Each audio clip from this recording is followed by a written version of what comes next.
What it do, homies? We out here with some more Triple X. This time we're checking out Alone Part 3. Let's go ahead, shut up, and turn it up.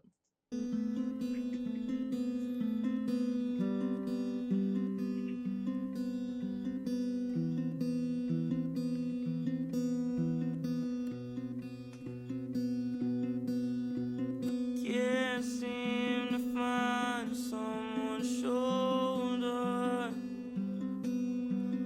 Who will I rely on when it's over? Took a chance with you and made me colder. Better on my own when it's all over. Okay, can't seem to find to fit someone's can't seem to find someone's shoulder, right? So you're looking for somebody that's to lean on, right? Who I rely on when it's over. I don't probably feel that way. 100%, especially when you feel like there's issues that you're going through with things that you can't simply you don't think anybody else will be able to understand, right? Generally, in those type of times, we tend to stand in our own way instead of kind of reaching out for help, right? Because it doesn't seem like it's a problem that's easily fixable, and the last thing you want to do is burden somebody else with it, right? So I can understand that when you say you can't find a scene, I cannot say things today. Can't seem to find someone's shoulder. Who you rely on when it's over.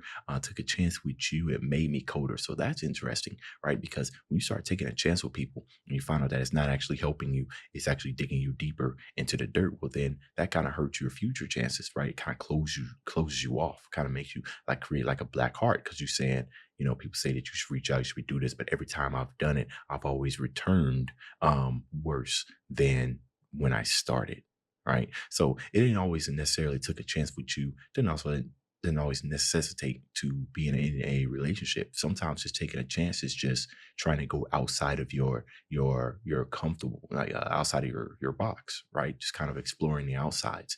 But when, like I said, when it makes it colder, it makes you, like Ray said, better on my own when it's all over, right? Rest in peace, God rest his soul. It makes you start thinking about that, because then you're like, I should not even bothered anybody. So why did I even try? Me colder. Better on my own when it's all over. So when I'm weak, do I call? My God, it hurts, I can't be calm. What do I do? Do I run? I'm tired of hate, tired of love.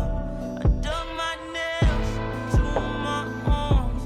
She turned the lamp and all my scars. What is my word? My word. So when I'm weak, who do I call?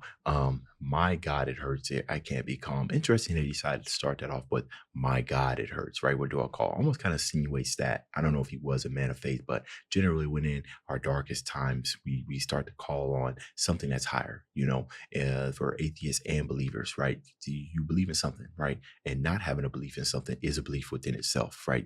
Yes, your belief. You don't believe in nothing. But at the end of the day, when life is passing you, or you see your life flattened for your eyes, you're about to lose your life, somebody will be called. But he's saying that he don't have anybody to call, right? Running out of options, right? All this chaos that's just going on in his head. You don't know necessarily where to go. Tired of hate, tired of love. That's interesting. Tired of love. Sometimes some people do move towards love as a way of kind of consoling like their issues, and that's a dangerous thing right there for love. I always tell my wife that this is a hard pill to swallow, and both of us believe it though, that it's not my responsibility to make you happy, right? You have to learn how to master internal happiness, right? Because if you were relying on something to make you happy, then what happens when it's gone and you weren't truly happy? I can't call that happiness. So I should rephrase. It's not my job to make you truly happy, right? It's our job to love each other and everything, but there's not much I can do if you don't love yourself, right? So dug his nails to my arm. She turned around, laughed at my scars. I don't think that's mostly kind of like physically digging nails into your arms. I think it's more of a kind of like I'm like not necessarily like hurting myself and everything, but she turned and laughed at all my scars. Sometimes it could be your situation, right? Like, let's say that you're down on your luck and you're poor or something like that, right? And this is probably due to a lot of issues. So people might turn around and laugh at that. They laugh at the outcome because they don't know what kind of led to it. So that can hurt you even more because you view that as your scars. I personally have some things that I have done in my life that I 100% make sure that I won't do that anymore. But at that time, when I was at my low, I considered that definitely one of my scars. They weren't physical; they just kind of they kind of stuck with me. And if anybody had observed me in that moment and knew what I was going through, yeah, that would hurt me because I would feel like they was laughing at my scars. So, Give my love a piece of me. She put my heart beneath her feet. mm, She turned and left. The question was my word.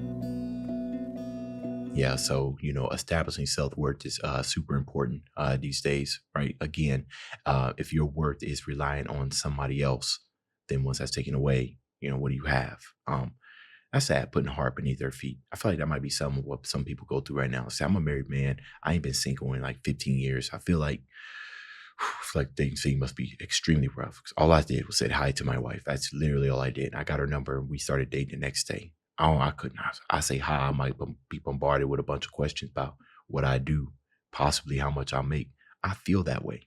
I feel that way. I don't. It might not be the truth, but that's how I feel. Give my love a piece of me. She put my heart beneath her feet. She turned and left. The question was my word. Okay, well, this is a pretty short reaction. Generally, with the shorter ones, I try to offer some type of information to kind of make it transformative, but there's not really much I can do once the song is over, and I don't like to really drag on stuff longer than I need to. So that's the end of this video. Dave's out.